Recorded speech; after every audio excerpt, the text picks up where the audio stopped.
Yuk jadi bagian dari dakwah kami. Dukung operasional dakwah dan sosial kami, raih pahala amal jariah yang terus mengalir sampai hari kiamat. Kita masuk ke pertanyaan berikutnya Ustadz. Sekarang gantian Ustadz. Tolong nasihati istri saya Ustadz. Ini kayaknya suami yang tadi nih. Istri saya suka marah-marah gak jelas. Kalau saya lagi kurang kasih uang bulanan. Karena usaha saya sedang turun. Kebutuhan anak dan istri saya sudah tercukupi. Hanya saja pas-pasan tidak ada uang untuk nabung. Dan kebutuhan tambahan lainnya seperti jalan-jalan dan liburan. Kadang saya dibilang punya wanita simpanan Ustadz. Padahal boro-boro poligami punya satu aja mumet kayak gini Ustadz. Tolong nasihati Ustadz. Jadi ini suami istri kira-kira? Allahu a'lam Ustadz. Dari Instagram yang sama? Bukan, ini pertanyaan dari jamaah. Oh dari jamaah. Hadir nggak di sini nih? Nanya. Jangan saut-sautan suami istri ini. Ya. Kewajiban, salah satu kewajiban suami adalah memberikan nafkah istri. Dan sudah sering kita bahasakan nafkah berkisar di 5 hal. Makanan, minuman, pakaian, tempat tinggal, dan transportasi. Ya. Dalil tentang makanan, minuman, dan pakaian dirangkum dalam sebuah hadis Nabi SAW. Dan istri kalian memiliki hak dari kalian memberikan makanan, minuman, dan pakaian secara ma'ruf. Maksudnya yang patut dan sesuai dengan kemampuan kalian. Kemudian masalah transportasi, Nabi SAW contohkan beliau menyiapkan transportasi buat para ummahatil mu'minin. Di masa itu unta ya. Mungkin masa sekarang kita motor, mobil tergantung kadar kemampuan. Kalau belum mampu membeli pun bisa misalnya transportasi umum. Yang penting dia kalau istrinya mau kemana dia coba penuhi kemudahan itu. Selama itu adalah kebutuhan dasar. Dan masalah tempat tinggal. Kos-kosan mampunya kos-kosan, kontrakan ya kontrakan. Kalau bisa beli rumah alhamdulillah itu bagus. Sesuai dengan surah At-Talaq. Seingat saya di ayat 6-nya itu ya. Surah nomor 65. Askinuhunna min haitsu sakantum min wujidikum. Tempat tinggalkanlah para istri tempat tinggal yang kalian tinggali sesuai dengan kemampuan kalian. Maka kalau seorang suami sudah memenuhi kebutuhan dan ini sifatnya harian, ya, sifatnya harian ya. Jadi hari ini antum masih hidup, berarti antum kalau berstatus suami dan status ayah wajib memberikan mereka makan, minum, pakaian, tempat tinggal dan transportasi semampu antum. Bukan bulanan. Jadi kalau ada seorang suami sudah memberikan dari awal bulan untuk 1 bulan ke depan, itu berarti sudah kebaikan yang luar biasa. Karena kalau pertengahan bulan si suami ini meninggal dunia, berarti ada 2 pekan bonus, bukan kewajiban dia. Karena kan dia cuma wajib memberikan nafkah semasa dia hidup. Ya. Dan memang salah satu ciri wanita salihah adalah wanita yang bisa berterima kasih dan bersyukur kepada Allah dan pada suaminya. Bahkan dalam sebuah hadis disebutkan Allah tidak akan melihat seorang istri yang tidak tahu berterima kasih dan menilai kebaikan suaminya. Dan bagaimana kisah masyhur tentang Nabi Ibrahim dan Nabi Ismail alaihi wassalatu wassalam. Pada saat pertama kali Allah Azza wa Jalla memerintahkan dan mengizinkan Nabi Ibrahim menemui anaknya Ismail. Setelah ditinggalkan di Mekah dari waktu masih bayi. Sampai Ismail sudah menikah baru ketemu. Maka pertama kali ketemu Nabi Ismail sudah menikah dengan anak kepala suku Jurhum. Suku Jurhum ini suku Arab yang hijrah dari Yaman ke negeri Syam. Kemudian mereka lihat menemukan ada sumber mata air Zam-Zam bersama Hajar dan Ismail. Mereka pun mampir untuk tinggal di situ. Ya. Anak kepala suku nikah sama Ismail. Waktu Nabi Ibrahim AS datang ke Mekah, Ismail lagi pergi berburu alaihi wassalatu wassalam. Dan orang masa itu berburu 2-3 bulan baru pulang kembali gitu ya. Begitu sampai ke rumah Ismail anaknya, dan masa itu karena belum ada foto, orang tidak tahu siapa orang di depannya. Maka Ibrahim AS bertanya kepada anak mantunya, dan dia tidak menyebutkan kalau dia ini adalah ayahnya Ismail. Menanyakan tentang rumah tangga mereka, bagaimana kehidupan mereka. Ternyata istri pertama Nabi Ismail ini selalu isinya keluhan. Semuanya keluhan, semuanya kurang. Apapun yang diberikan oleh Ismail AS adalah keluhan. Tidak bahagia, sengsara lah, segala macam, nafkahnya kurang. Setelah dengar semua itu Nabi Ibrahim AS mengatakan apa? Kalau suamimu pulang nanti Ismail, sampaikan salam ada seseorang yang datang bernama Ibrahim.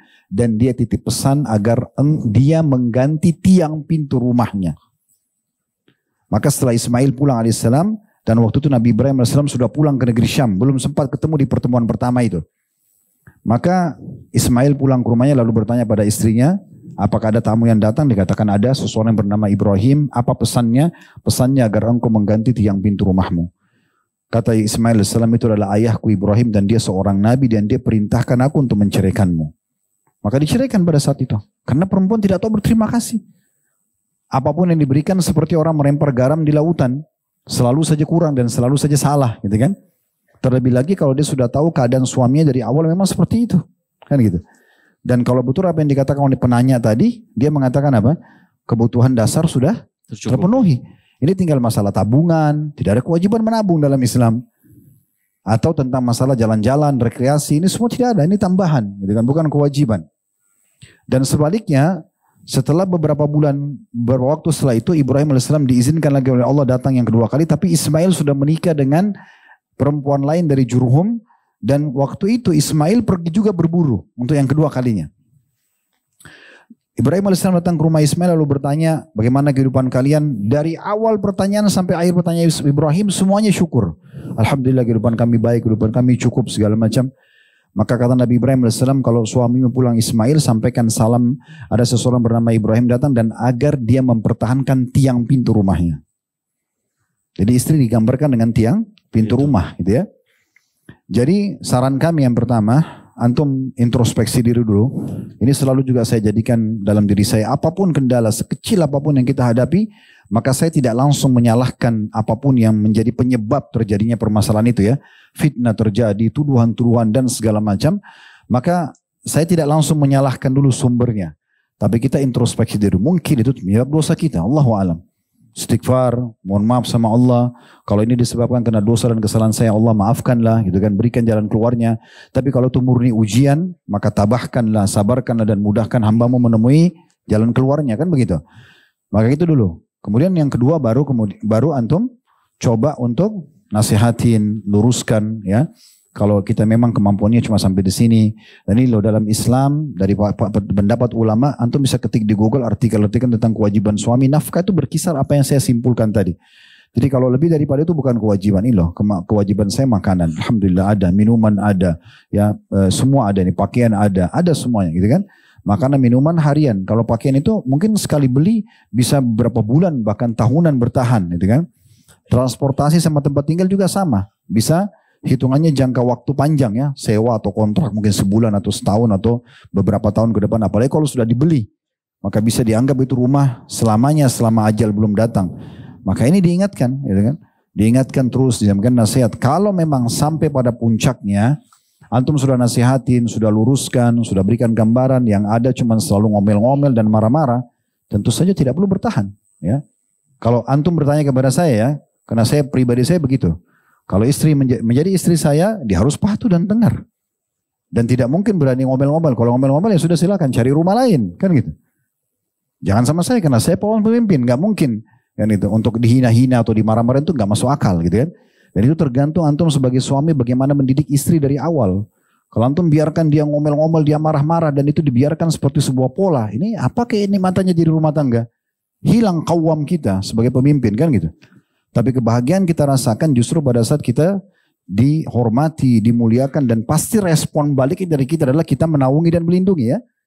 Sekarang kalau istri kita patuh, dengar, melayani dengan baik, pasti antum akan selalu terdorong untuk memberikan pelindungan, ya, memberikan tambahan. Dan kalau antum memberikan sedikit saja perhatian, dia udah anggap itu sebagai sesuatu yang besar.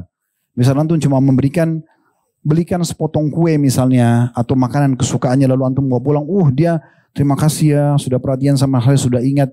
Yang muncul di benak kita laki-laki kan, ini apalagi yang saya kasih nih. Kita terdorong untuk cari yang lebih baik. Tapi kalau kita bawa pulang, mungkin beli sebuah handphone, dan handphone itu sudah dengan perjuangan luar biasa, sudah utang sana sini, begitu dikasih, ya merek Cina gitu kan. Misal. Ini banyak nih di Pasar Kaki 5 atau apalah gitu ya. Kan tidak enak ya. Gitu. Dia tidak tahu perjuangan kita seperti apa gitu. Makanya Nabi SAW mengatakan, ad-dunya mata'. Dunia ini semuanya perhiasan.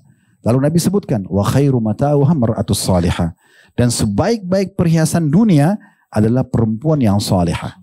Salihah itu jelas dalam makna yang sebenarnya ya.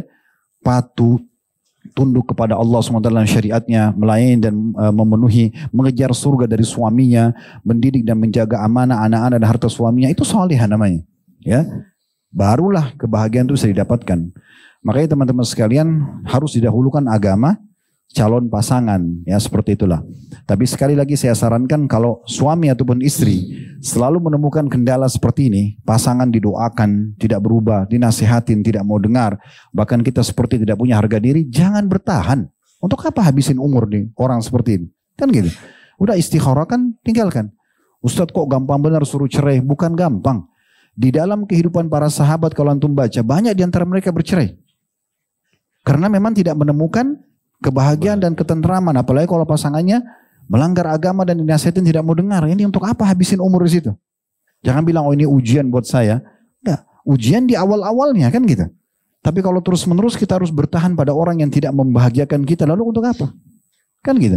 Orang berumah tangga itu menjadi tetangga bantal, menjadi tempat kita. Allah membahasakan suami istri itu libas, pakaian.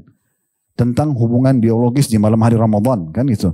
Setelah kita dilarang berhubungan biologis di siang hari, sore hari, pagi, siang, sore, nggak boleh sampai azan maghrib. Allah mengatakan, ya, uhilla lakum lailatus syami rafathu ila nisaikum hunna libasun lakum wa antum libasul lahun.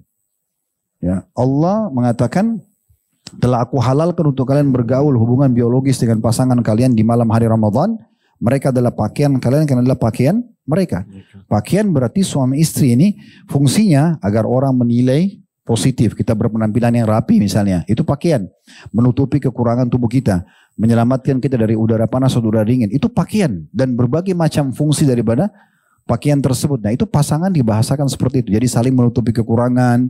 Saling melindungi. Saling menjaga nama baik. Kalau itu tidak terpenuhi lalu untuk apa bertahan?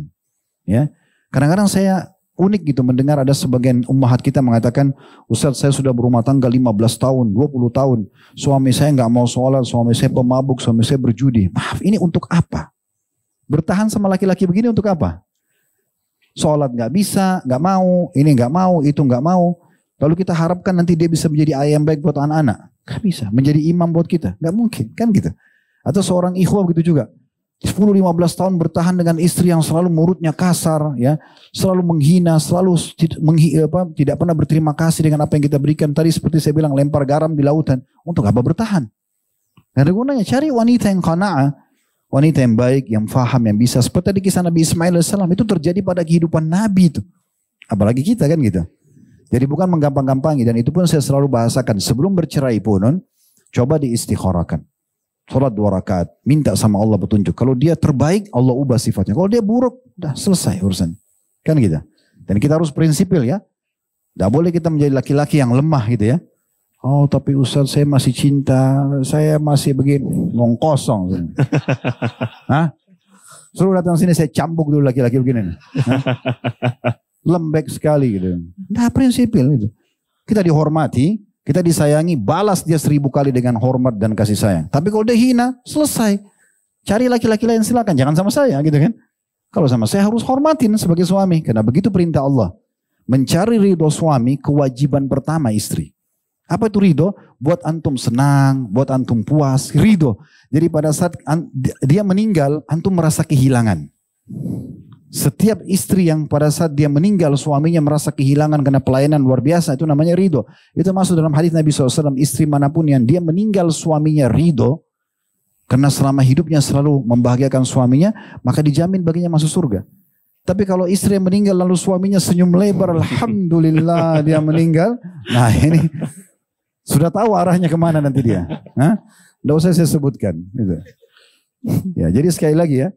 Kalau istri kita baik, santun, balas 1000 kali lebih baik daripada itu. Berikan yang terbaik. Dan saya yakin laki-laki beriman akan buat itu. Dia akan royal dari nafkahnya, dia akan berikan perhatian ekstra. Karena memang yang diberikan juga kan melembutan kan. Kan secara fitrah itu, kalau orang senyum kita balasnya apa? Senyum kan tidak mungkin muka cemberut kan. Harusnya kalau kita beri, balasnya juga memberi kan gitu. Sekarang kalau kita sudah senyum dengan istri masuk ke rumah, kita sudah santun, kita beri nafkah, harusnya responnya sama dong. Kalau responnya malah tidak baik, ini untuk apa bertahan? Allahu a'lam. Tapi sudah tahu ya, kalau hadir pengajian ini harus jadi laki-laki jantan ya. Yang lemah-lemah ini jangan hadir di sini. Cengeng, dikit-dikit nangis.